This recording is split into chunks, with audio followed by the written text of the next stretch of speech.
दोस्तों, साल में एक ऐसी खास रात आती है जब अग्नि सिर्फ लकड़ी नहीं जलाती, आपके दुख दर्द, आपकी नकारात्मकता, आपके दोष, कोई बुरी नज़र किया कराया आपके ऊपर है तो उसको भी अग्नि जला देती है। दोस्तों, मैं बात कर रहा हूँ होलिका दहन की अग्नि की।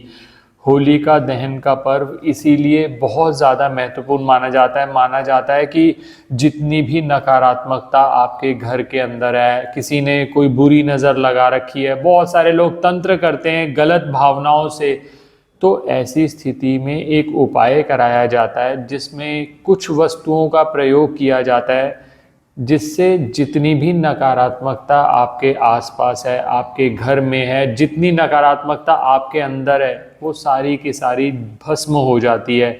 आज मैं उसी उपाय पर आपसे बात करूंगा। एक पोटली बनानी है। ये इतना इफ़ेक्टिव उपाय है। हर साल अलग अलग जैसे ग्रहों के कॉम्बिनेशन होते हैं, हम उसके हिसाब से इसके अंदर जो वस्तुएं डलनी है वो अलग अलग हम यूज़ करते हैं। मैं उनका वैज्ञानिक आधार भी बताऊंगा, आध्यात्मिक लॉजिक भी बताऊंगा कि हम उनको क्यों प्रयोग कर रहे हैं, क्यों होलिका दहन जो इतना महत्वपूर्ण त्यौहार है, जहाँ पर देवी शक्ति ने प्रहलाद को बचा लिया था, होलिका जल गई थी। ये पर्व ये बताता है कि भक्ति जब आपकी प्रगढ़ हो जाती है तो आपका कोई भी कुछ बिगाड़ना चाहता है तो वो कर नहीं पाता, वो बिगाड़ नहीं पाता। अब होलिका दहन के पर्व की तिथि पर भी बहुत सारे लोगों में बहुत कन्फ्लिक्ट है। कुछ कह रहे हैं कि 2 तारीख को मनानी चाहिए, कुछ 3 तारीख को। दोस्तों, मैंने इस पर एक अलग से वीडियो शेयर किया है, लिंक डिस्क्रिप्शन में हमारी टीम डाल देगी, जिसमें मैंने लॉजिक से समझाया है कि सबसे बेस्ट डे कौन सा रहेगा। जैसे उसके अंदर मैंने ये बताया है क्योंकि चंद्र ग्रहण 3 मार्च को लग रहा है तो किस समय पर होलिका दहन करना सबसे बढ़िया रहेगा। अब आप 2 को कर रहे हो या 3 को कर रहे हो, जब भी कर रहे हो पहले तो वो वीडियो देख लीजिएगा, उसके बाद जो आपकी मान्यता है आप उसके हिसाब से करो, लेकिन ये उपाय आपने करना ही करना है। ये उपाय ट्राइड एंड टेस्टेड है, बहुत इफेक्टिव है, जरूर इसे ट्राई करिएगा। मैं विकास मल्होत्रा स्वागत करता हूँ आपका लाल किताब एस्ट्रो सेंटर चैनल पर।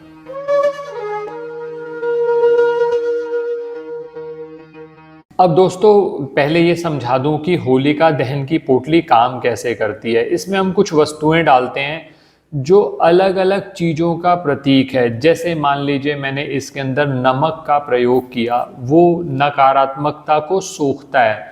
काले तिल का प्रयोग किया, शनि या मान लीजिए आपको किसी ने कहा पितृ दोष है, बहुत लोगों के चंद्र केतु का संबंध बन रहा है, चंद्र राहु का संबंध बन रहा है पत्री के, वहां पर भी तिलों का प्रयोग किया जाता है। तिल की उत्पत्ति भगवान विष्णु से हुई है तो इसीलिए बहुत पवित्र माने जाते हैं। जब होलिका दहन की अग्नि में हम ये वस्तुएं डालते हैं तो जितनी भी नकारात्मकता है, क्योंकि वो मैंने कहा ना कि वो अग्नि लकड़ी नहीं सिर्फ जला रही, वो नकारात्मकता को भी जला देती है। इसीलिए तो पहले समय में ये जरूर किया जाता था कि होलिका दहन की अग्नि में कुछ ना कुछ वस्तुएं आप अपनी तरफ से डालें। अब सबसे पहले ये बात करता हूँ कि ये पोटली बनानी किस तरह से। इसके लिए सबसे पहले आपको चाहिए होगा एक चौकोर ब्लैक कलर का कपड़ा, काले रंग का कपड़ा ले लीजिए। काले रंग का कपड़ा लेने का ये लॉजिक है कि नकारात्मकता को सोखता है, पहली चीज।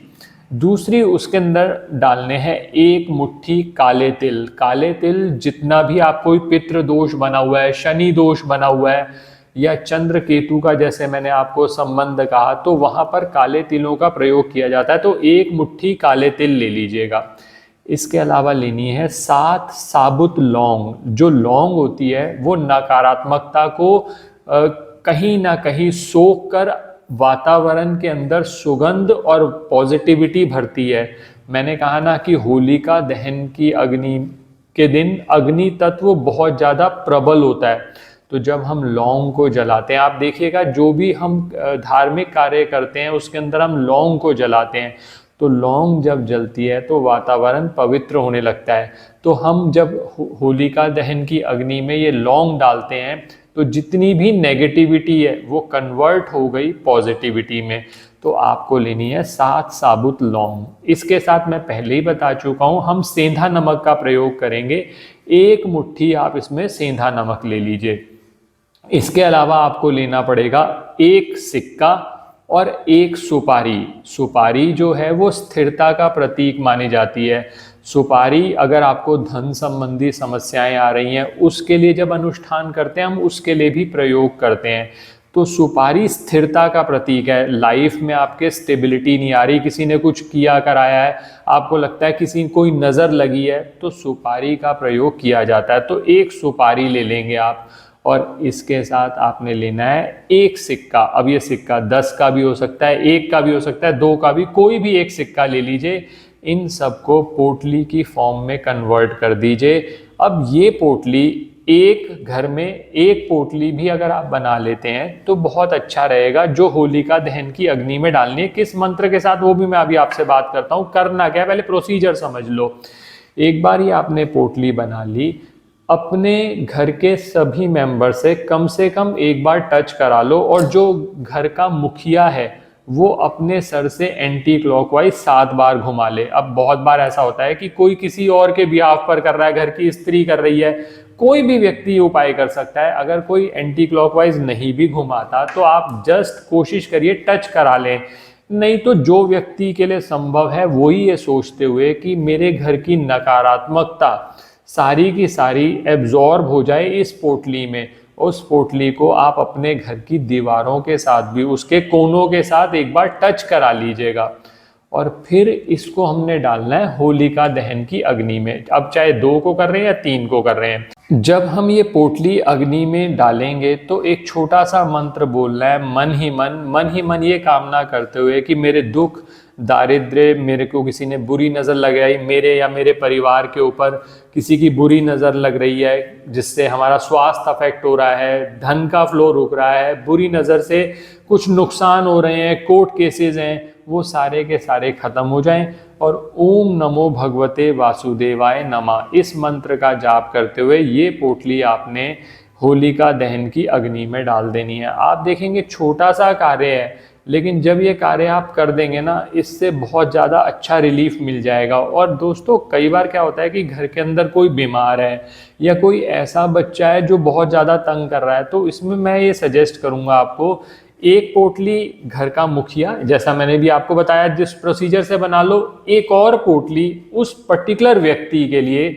उसके हाथ से करवा दें तो बहुत अच्छा है। नहीं तो कम से कम ऐसा तो कर ही सकते हैं कि उससे टच करवा के उसके ब्लड रिलेशन का कोई व्यक्ति, जैसे मान लीजिए आपका बेटा है, वो बहुत ज़्यादा तंग करता है, बात नहीं समझता, ऊल जलूल बोलता है, नुकसान बहुत ज़्यादा करता है, तो अपने घर के हिसाब से एक पोटली तो आपने कर ही दी, आप एक और पोटली ऐसे ही बना लीजिए। सेम कंटेंट्स रहेंगे जो मैंने कंटेंट्स एक्सप्लेन किए हैं। एक बार उस बच्चे के हाथ से टच करा लो।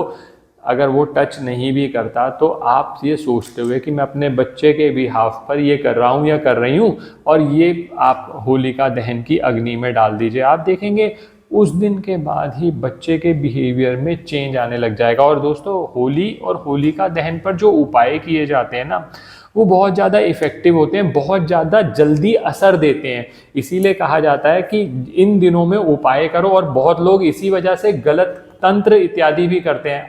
हम जो भी कार्य करेंगे हम ये सोच रहे हैं कि हमारे ऊपर एक सुरक्षा कवच बने, हम किसी के नुकसान के लिए ये नहीं कर रहे।